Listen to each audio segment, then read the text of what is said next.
You want to do what now? Ambassador Kextal's secondary breathing holes fluttered in what his species considered barely contained laughter. His primary eyes fixed on the human diplomat, while his auxiliary set tracked the various other council members' reactions. "We want to repay our debt," replied Ambassador Catherine Walsh, maintaining the kind of perfectly neutral expression that had taken humanity's diplomatic corps years to master when dealing with alien species. The Protectorate assisted Earth during the collapse of 2157. We're now in a position to begin addressing that historical obligation.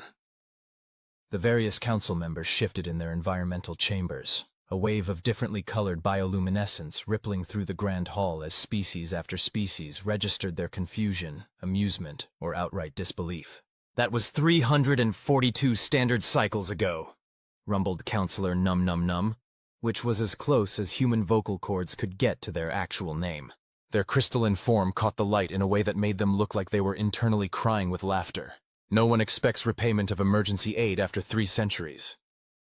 Catherine maintained her diplomat's smile, though anyone who knew humans well enough would have caught the slight crinkle at the corners of her eyes that suggested she was enjoying this far more than she let on. "Nevertheless, humanity believes in paying its debts. All of them." The council chamber erupted in a cacophony of translated voices, ranging from the subsonic vibrations of the Gezext to the ultrasonic trills of the miniature hive mind of Sector 7. Catherine waited patiently, knowing that sometimes the best negotiations happened when you just let everyone else tire themselves out first. "Order! Order in the council!" Kextal's voice cut through the chaos, his natural harmonic overtones amplified by the chamber's acoustic design. Once the noise had settled to a more manageable level of murmuring, he turned back to Catherine. "Ambassador Walsh, while we appreciate the sentiment, surely you understand that the logistics alone of calculating 3 centuries of compound interest—" "Oh, we've already done the math," Catherine interrupted smoothly, producing a data pad from her briefcase. "Including standard compound interest at the Galactic Central Bank's historical rates, adjusted for inflation, currency fluctuations, and accounting for the relative technological advancement of the aid provided versus current standards." She paused for effect. "We're prepared to begin repayment immediately." The council chamber went dead silent. Even the typically chatty hive mind seemed struck speechless. Their usual background buzz of communication completely ceased. "This is unprecedented," declared Councillor Vix Vixavax, their tentacles writhing in what might have been agitation or excitement. It was always hard to tell with the Vix. "No species has ever attempted to repay a historical debt of this magnitude? Yes, we know." Catherine's smile widened just a fraction. "We're rather counting on that fact." Kextal's secondary breathing holes fluttered again, but this time it wasn't with amusement. "Ambassador Walsh, forgive my directness, but what exactly is humanity's angle here?" "Our angle?" Catherine asked innocently, though the crinkle around her eyes deepened. "Whatever do you mean?" "Humans always have an angle," Num Num Num chimed in, their crystalline form vibrating with suspicion. "You're the species that turned a mining accident into a professional sport, weaponized your planet's bacterial defense mechanisms into a probiotic industry, and somehow managed to make a profit off of teaching other species how to haggle with humans." Catherine's laugh was genuine this time. "Ah, yes, the Interstellar Negotiation Academy, one of our more innovative educational exports." She straightened her jacket, a gesture that had become something of a universal signal that a human was about to drop a bombshell. "But I assure you, our only motivation is to settle our outstanding debts. All of them. With everyone." The emphasis she placed on those last 3 words sent another wave of murmurs through the council chamber. Every species present was suddenly doing some very quick mental arithmetic about their own historical interactions with humanity. "You can't possibly mean—" Vixvax's tentacles went completely still. "Every single documented instance of aid, support, or assistance provided to Earth or human colonies during our early expansion period," Catherine confirmed. "We've compiled quite the comprehensive list. Would you like to see it?" The datapad she held up projected a holographic spreadsheet into the center of the chamber. It began scrolling, and scrolling, and scrolling. "By the first light," whispered someone in the back, their translator barely picking it up. They really did keep track of everything. "Down to the last emergency ration pack," Catherine agreed cheerfully. "We're particularly interested in starting with the larger obligations first, of course. The Protectorate's aid during the collapse being among the most significant." Kextal's primary eyes narrowed while his auxiliary set darted between the other council members. And what exactly would this repayment entail? Oh, nothing too overwhelming, Catherine assured him, though her tone suggested otherwise. We've prepared several options for the council's consideration. Option 1 would be a straightforward financial settlement, though I should warn you that the amount might cause some temporary market disruption. How temporary? Num Num Num demanded.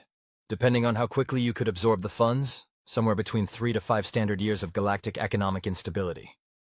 Catherine's delivery was so casual she might have been discussing the weather. Option 2 involves technological exchange and development rights, though that would require some renegotiation of current treaties regarding human innovation sharing. The chamber erupted again, this time with a mix of panic and intense interest. Catherine waited for Kextal to restore order before continuing. Option 3 is perhaps the most interesting, she said, her voice carrying easily over the residual murmuring. We could consider the debt settled in exchange for the Protectorate's support of certain legislative proposals humanity would like to put forward in the Council. Political capital? Vix Vax's tentacles twisted into what humans had learned was their equivalent of a raised eyebrow. You would trade centuries of compound interest for votes? Among other things, Catherine nodded. We have some thoughts about reforming the Council's first contact protocols, for instance, and perhaps a few suggestions about updating the technology sharing restrictions that were placed on emerging civilizations after humanity's rather explosive growth period. Understanding dawned across the chamber like a slow sunrise. Humanity wasn't just offering to repay a debt. They were orchestrating a complete restructuring of their position in galactic politics, using their own historical obligations as leverage. You clever little mammals, Kextal breathed, all 4 of his eyes wide. You're not really here about the debt at all, are you? Catherine's smile never wavered. Ambassador Kextal, I assure you we are absolutely serious about settling our obligations. The fact that doing so might help reshape some outdated policies that have been holding back other emerging civilizations is merely a happy coincidence. Coincidence? Num Num Num's crystalline form sparkled with what might have been admiration. You've turned your own debt into a diplomatic weapon. Not a weapon, Catherine corrected gently. An opportunity. For everyone. She retrieved another datapad from her briefcase. Now, shall we discuss the details of Option 3? I have some very interesting proposals about how we could help the Protectorate establish itself as a leader in guiding new spacefaring civilizations. There's this lovely little species in Sector 4 that's just about to achieve FTL capability, for instance. The council chamber descended into chaos once again, but this time it was the focused chaos of serious negotiation. Catherine settled back in her chair, finally letting her diplomatic mask slip just enough to show her satisfaction.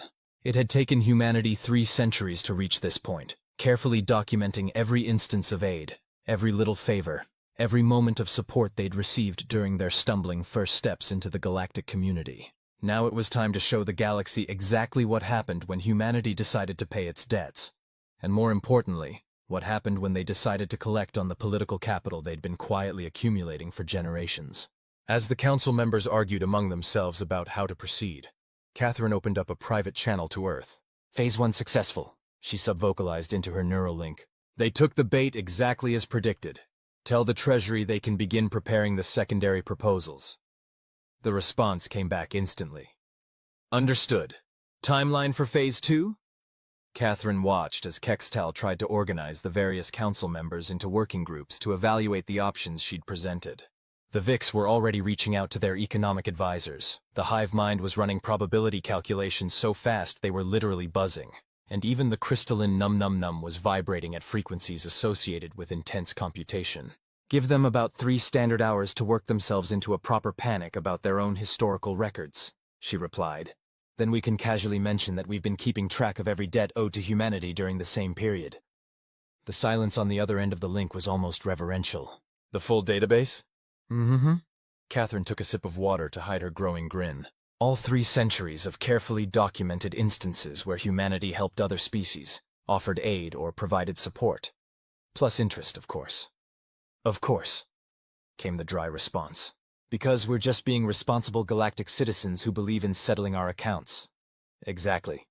Catherine watched as a minor dispute broke out between 2 council members over the potential economic implications of Option 1. Though I expect by the end of today's session they'll be much more interested in discussing Option 3, particularly once they realize just how many favors they might owe us. How long do you think it'll take them to figure out we planned this whole thing? The careful documentation, the strategic aid offered over centuries, the deliberate choice to wait until compound interest made the numbers so ridiculous that debt forgiveness in exchange for political support would seem like their best option? Catherine considered this as she watched the Council's growing realization of just how thoroughly humanity had maneuvered them into this position. Oh, I'd say they're starting to put it together now. The real question is, what can they do about it? The answer, of course, was very little. After all, humanity was just trying to be responsible and pay its debts. How could anyone object to that? Standard operating procedure, then? The voice in her neural link asked. Play it straight, maintain plausible deniability, and let them talk themselves into giving us exactly what we want while thinking it was their idea. It's worked for the last 300 years, Catherine confirmed, watching as Kextal finally managed to establish some semblance of order among the council members. Though I have to admit, it's nice to finally enter the endgame. I was getting tired of pretending we didn't know exactly what we were doing all this time. The council was now officially calling for a recess to consult with their various governments and economic advisors. Catherine gathered her datapads, preparing to look appropriately concerned about giving them time to fully process the implications of humanity's offer. Ambassador Walsh? Kextal approached her as the other council members filed out, his secondary breathing holes fluttering in what she now recognized as nervous agitation rather than amusement. I feel compelled to ask, how long has humanity been planning this exactly? Catherine gave him her most diplomatic smile. Planning what, Ambassador? We're simply trying to settle our debts. It's the responsible thing to do, wouldn't you agree? All four of his eyes fixed on her with an intensity that suggested he wasn't buying it for a second. You know, there's an old saying among my people, beware those who keep too careful count of favors, for they mean to collect more than was given. How fascinating, Catherine replied, maintaining her innocent expression. We humans have a similar saying, always pay your debts, though I suppose we usually leave off the unspoken part. Which is? Her smile widened just a fraction. Because you never know when you might need to remind someone that they owe you one. With that, she gathered her materials and headed for the chamber doors, leaving behind a very thoughtful Ambassador Kextal, and 3 centuries of carefully laid plans finally coming to fruition. Phase 2 would begin soon enough, and with it, humanity's real goals would start to take shape. After all, they had a lot of debts to settle, both those they owed and those owed to them, and humanity had gotten very, very good at turning obligations into opportunities. The galaxy wouldn't know what hit it until it was far too late to matter. 3 standard hours later, Catherine sat in her temporary office in the Council's diplomatic wing, watching various news feeds scroll across her neural display. The financial markets were already responding to leaked rumors of humanity's debt repayment scheme, exactly as predicted, down to the percentage points of volatility in key sectors. Ambassador Walsh? Her neural link chimed with an incoming transmission from her assistant back on Earth. You might want to see this. The trading guilds have just issued an emergency session call. Catherine's smile widened as she pulled up the notification. Right on schedule. How long did the probability models say it would take them to realize the market implications? 3 hours and 17 minutes. They're running about 12 minutes ahead of projections. The guilds always were quick on the uptake when it came to profit potential, Catherine mused, scanning the preliminary agenda for their emergency session. Especially the arbitrage opportunities this situation creates. Her neural link pinged again, this time with a priority message from the council chamber. The recess was ending early, another predicted response, though this one was running about 20 minutes behind schedule. Apparently, some species were taking longer to process the full implications of humanity's offer than their behavioral models had suggested. Catherine gathered her materials and headed back to the chamber, passing various diplomatic staff members who were trying very hard to look like they weren't staring at her. The humans' reputation for playing long games was well known, but this was arguably their masterpiece, the culmination of centuries of careful documentation, strategic planning, and patient waiting. As she approached the chamber doors, she spotted Ambassador Kextal in what appeared to be an intense discussion with representatives from the Merchant Confederation. Their agitated gestures and rapid-fire subvocal communications suggested they'd already worked out at least some of the secondary implications of humanity's proposal. Ambassador Walsh!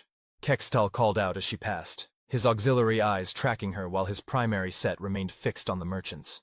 A moment, if you please. Catherine paused, adjusting her trajectory to join their small group. Of course, Ambassador. How may I help you? These representatives have raised some interesting points about the potential market implications of your proposal. Kextal said carefully, particularly regarding the precedent it might set for other historical obligations. Oh?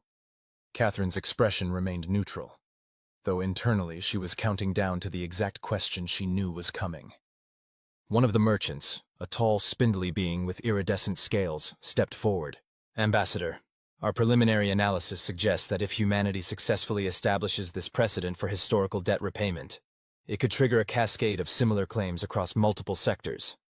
That would be fascinating to observe, Catherine replied mildly, though I'm not sure how it concerns humanity's specific obligation to the Protectorate.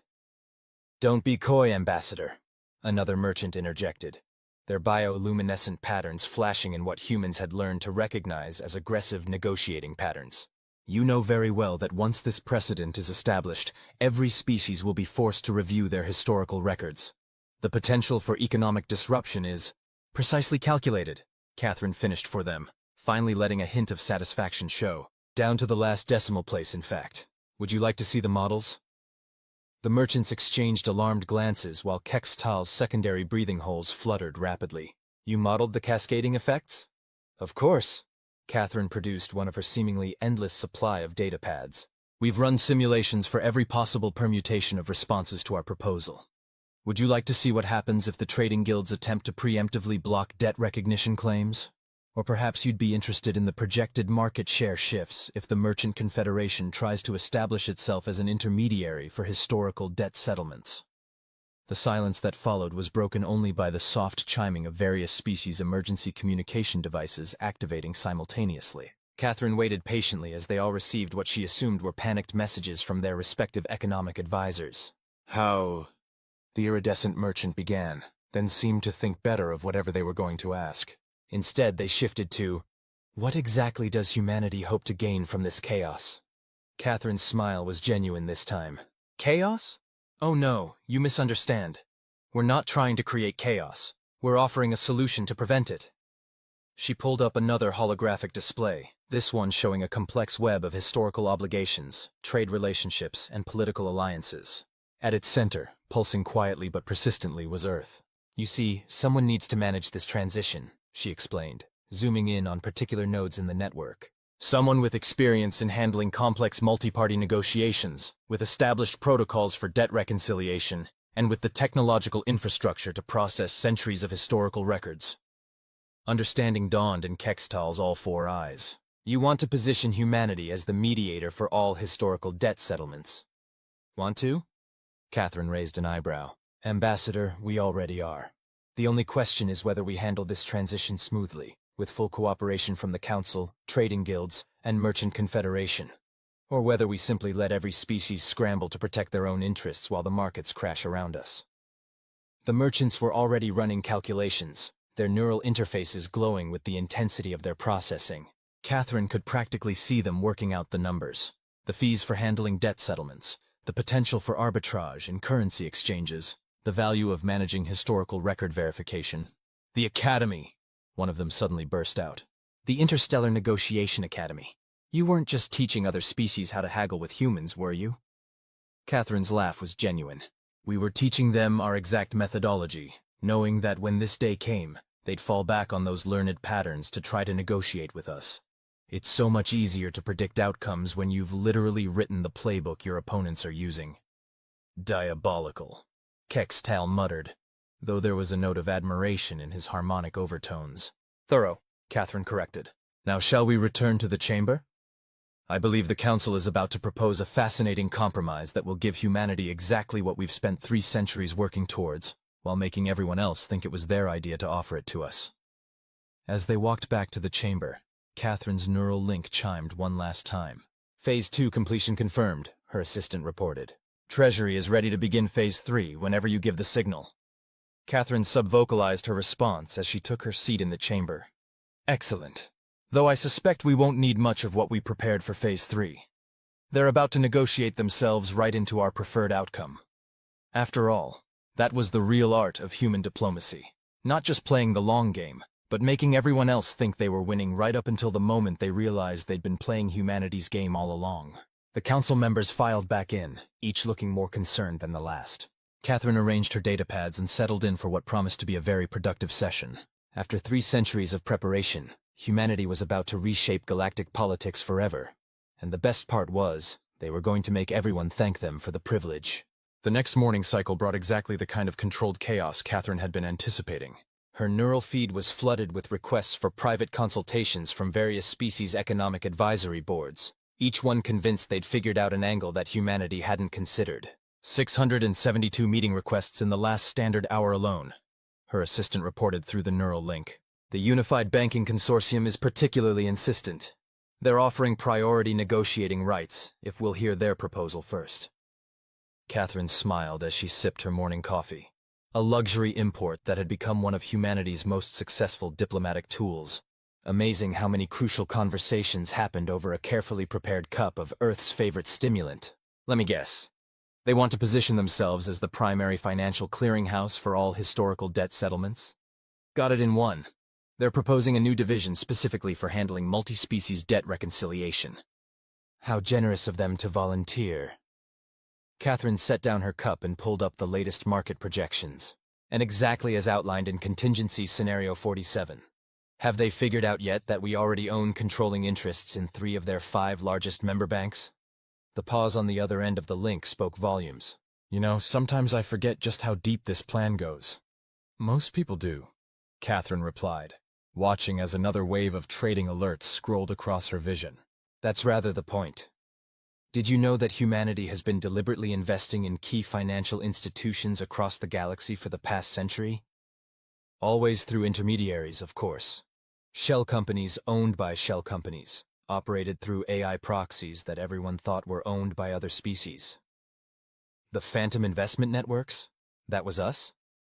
We needed to ensure we had leverage in the financial sector before we triggered this particular sequence of events. Catherine stood, straightening her jacket as she prepared for another day of watching her carefully laid plans unfold. It's amazing what you can accomplish when you're willing to spend 3 centuries building your position. The council chamber was even more crowded than the previous day. Representatives from various economic and trade organizations lined the observation galleries, their attention fixed on the human delegation with an intensity that would have been unnerving if it hadn't been exactly what Catherine wanted. Ambassador Walsh, Kextel greeted her as she took her seat. I trust you've seen the morning's market reports. Fascinating reading, she agreed pleasantly. Though I couldn't help but notice that human-owned securities seem remarkably stable despite the general volatility. All 4 of his eyes narrowed. Yes, we noticed that as well. Almost as if someone had taken positions specifically designed to weather this exact scenario. How fortunate for those investors, Catherine replied blandly. I suppose some people are just better at long-term planning than others. Before Kextal could respond, the chamber's attention was drawn to a new arrival. A delegation from the Ascended Archives, the keepers of galactic historical records, was being escorted to a specially prepared observation pod. Now this should be interesting, Catherine murmured, mostly to herself. The archivists were notorious for their neutrality and their absolute dedication to historical accuracy. They were also, though few knew it, one of humanity's oldest and most carefully cultivated allies in their centuries-long scheme.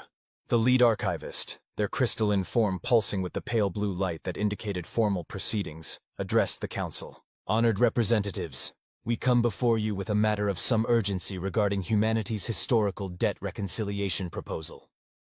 A hush fell over the chamber. The archivists rarely involved themselves in current political matters, preferring to maintain their role as impartial observers and record keepers. Our analysis of humanity's historical documentation has revealed something unprecedented, the archivist continued. They have maintained the most comprehensive and accurate historical records we have ever encountered from any species. Murmurs swept through the chamber as the archivist's crystalline display projected a comparison of various species' historical documentation methods. Humanity's system towered over the others in both detail and accuracy. Furthermore, the archivist added, their light pulsing more intensely, our preliminary review suggests that humanity's records of debts owed to them by other species appear to be equally detailed and well documented. The chamber erupted into chaos as the implications of this statement sank in. Catherine sat back, watching the pandemonium with the satisfied expression of someone who had just played their trump card. You knew they would verify the records, Kextal accused quietly, keeping his voice below the general din. You've been working with the archivists all along, haven't you? Working with them? Catherine's smile was almost predatory now. Ambassador, we helped design their current archival system. Did you never wonder why the Unified Historical Documentation Protocol just happened to be perfectly compatible with human record-keeping methods? Kextel's breathing holes fluttered rapidly. The protocol was established over a century ago. Yes, it was, Catherine agreed. By a consortium of species that included humanity as a junior technical advisor. At our own insistence, I might add. We played up our relative inexperience in galactic affairs quite convincingly. So when you helped standardize the galaxy's historical record-keeping, we were ensuring that when this day came, our documentation would be considered absolutely authoritative. Catherine's eyes sparkled with centuries of accumulated satisfaction. The archivists don't just respect our records, Ambassador. They based their entire modern system on our methods. Every debt, every favor, every little bit of aid or assistance, all documented according to human protocols, because we convinced everyone that our way was the most efficient. The lead archivist was still speaking, their words sending new waves of concern through the assembled representatives. Which means that any attempt to dispute humanity's historical claims would necessarily call into question the entire galactic historical documentation system. Catherine watched as the full implications of this statement rippled through the chamber. Every trade agreement, every diplomatic treaty, every political alliance of the past century and a half was documented using the same protocols that humanity had so carefully designed and promoted. We don't just have leverage over historical debts, she explained softly to an increasingly pale Kextal.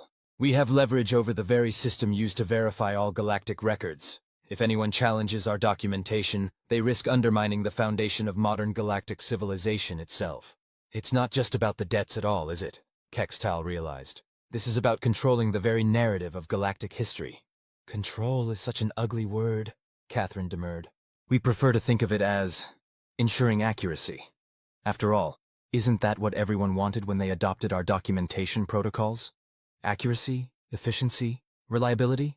She stood, drawing the attention of the chamber.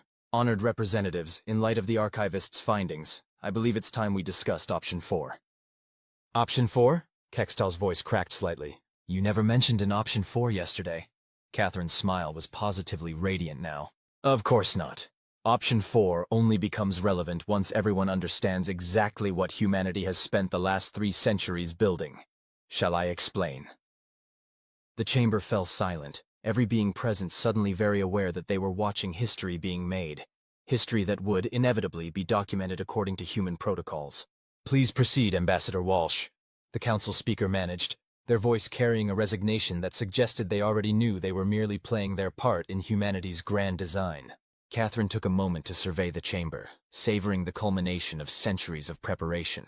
When she spoke, her voice carried the weight of countless generations of human planners who had contributed to this moment. Let's talk about how humanity can help the galaxy transition into a new era of historical accountability. After all, her smile took on an almost gentle quality. We've had such a long time to think about exactly how this should work. The real game was finally beginning, and humanity held all the cards. Cards they'd spent 3 centuries carefully dealing to themselves while convincing everyone else they were just learning the rules. Catherine walked to the center of the chamber, her steps echoing in the expectant silence. The holoprojectors activated around her, responding to her neural commands with a display that made several species' visual processors recalibrate in surprise. This, she said, gesturing to the massive 3-dimensional representation of interconnected networks floating around her, is what we call the Concordance Initiative. The display showed an intricate web of relationships, financial institutions, trade routes, diplomatic channels, and historical connections, all pulsing with different colors and intensities. At its heart was a structure that seemed to pull everything else into a harmonious pattern. Humanity didn't just spend 3 centuries documenting debts and designing record-keeping systems, Catherine explained, her voice carrying easily through the chamber. We spent that time studying how galactic civilization actually works, the underlying patterns that govern everything from trade disputes to cultural exchanges. She touched one node in the display, and it expanded to show detailed analyses of economic trends across multiple species and sectors. We discovered something fascinating. The galaxy operates on debt. Not just financial debt, but obligations of all kinds. Favors, treaties, trade agreements, cultural exchanges. They're all forms of debt, really. Someone always owes something to someone else. And you've been tracking all of it, Kextal realized, his auxiliary eyes wide with understanding. More than tracking, Catherine corrected. We've been building a system to manage it. Option 4 isn't just about settling humanity's debts or collecting what's owed to us. It's about introducing a new way of handling all galactic obligations. The display shifted, showing a complex but elegantly designed interface. The Concordance Initiative is a comprehensive system for tracking, managing, and settling interspecies obligations of all kinds. Financial, political, cultural, everything. And yes, we've spent 3 centuries perfecting it. You want to become the galaxy's debt managers? One of the Trade Guild representatives asked incredulously. Catherine's laugh was genuine. Oh no, that would be far too obvious. We want to give the system to everyone. Free and open access, complete transparency, absolute equality in its application. She paused for effect. We just happen to be the only ones who fully understand how it works. The chamber erupted in a mix of outrage, excitement, and furious calculation. Catherine waited patiently for the noise to settle, watching as various species representatives huddled with their advisors, trying to work out the angles. Think about it, she continued once she could be heard again. A unified system for managing all forms of galactic obligations, built on protocols that everyone already uses, incorporating historical records that everyone already trusts. No more disputed treaties, no more arguments about who owes what to whom, no more complex negotiations about settling ancient debts. And humanity just happens to be the architect of this system, Num observed, their crystalline form vibrating with what might have been appreciation. We prefer to think of ourselves as its custodians, Catherine replied smoothly. The system itself would be governed by an independent council, naturally. Though we would, of course, be happy to provide technical expertise during the transition period. Which would last how long? Kextal asked, though his tone suggested he already knew the answer. Oh, no more than a century or 2, Catherine said casually. Just long enough to ensure everything runs smoothly. Her smile took on a slightly sharper edge. After all, we wouldn't want any bugs in a system that manages the entire galaxy's obligations, would we? The chamber fell silent again as the full implications sank in. Humanity wasn't just trying to settle debts or gain political influence. They were positioning themselves to become the architects of a new galactic order, one built on their understanding of how obligations and relationships really worked. And if we refuse? Someone called from the back of the chamber. Catherine's expression remained pleasant, but her eyes hardened just a fraction. Then we move forward with options 1 through 3, crashing the galactic economy, reshaping political alliances, and collecting on 3 centuries of carefully documented debts. All while watching every other species try to do the same thing without the benefit of our organizational systems. She let that sink in for a moment before continuing. Or we can implement the Concordance Initiative, and humanity will consider all historical debts settled in exchange for helping establish the new system. Everyone gets a fresh start, operating under clear, fair rules that benefit all species equally. Equal except for the species that designed the system and spent 3 centuries preparing to implement it, Kextal pointed out. Catherine's smile was almost gentle now. Ambassador, when has any system ever been truly equal? The best we can hope for is one that's fair and transparent in its operation, even if some participants might be better at using it than others. The chamber buzzed with intense discussion as species after species ran the calculations and came to the same conclusion. Accepting humanity's option 4 was their least worst choice. The alternatives were economic chaos, political upheaval, or watching humanity leverage their existing advantages piece by piece. Of course, Catherine added, almost as an afterthought. The first species to formally support the Concordance Initiative would naturally have significant input into its initial implementation. She let the statement hang in the air, a tempting lure for ambitious politicians and shrewd negotiators. The chamber erupted once again, this time with species trying to be the first to declare their support. Catherine watched the chaos with satisfaction, knowing that every reaction, every decision, every political maneuver was playing out exactly as humanity's behavioral models had predicted. You really did think of everything, didn't you? Kextal asked quietly, his secondary breathing holes fluttering with what might have been admiration. Ambassador, Catherine replied, her voice equally soft. Humanity spent 3 centuries planning this moment. We thought of things that won't even become relevant for another 3 centuries. She gestured at the continuing chaos in the chamber. This is just the beginning. As the council scrambled to establish procedures for formally considering the Concordance Initiative, Catherine opened a private channel to Earth, Phase 4 initiated, she reported. They're going to accept option 4, just as predicted. Though I have to say, watching 3 centuries of planning come together is even more satisfying than the simulation suggested it would be. Humanity plays the long game, came the response. Always has. Indeed. Catherine watched as the various species continued their frantic negotiations, each trying to position themselves advantageously in the new system they were about to accept. Though I do wonder if they'll ever realize just how long this particular game really is. After all, the Concordance Initiative wasn't just about managing debts and obligations. It was about reshaping how galactic civilization itself functioned, one carefully documented interaction at a time. And humanity had only shown them the first few moves in a game that would play out over millennia.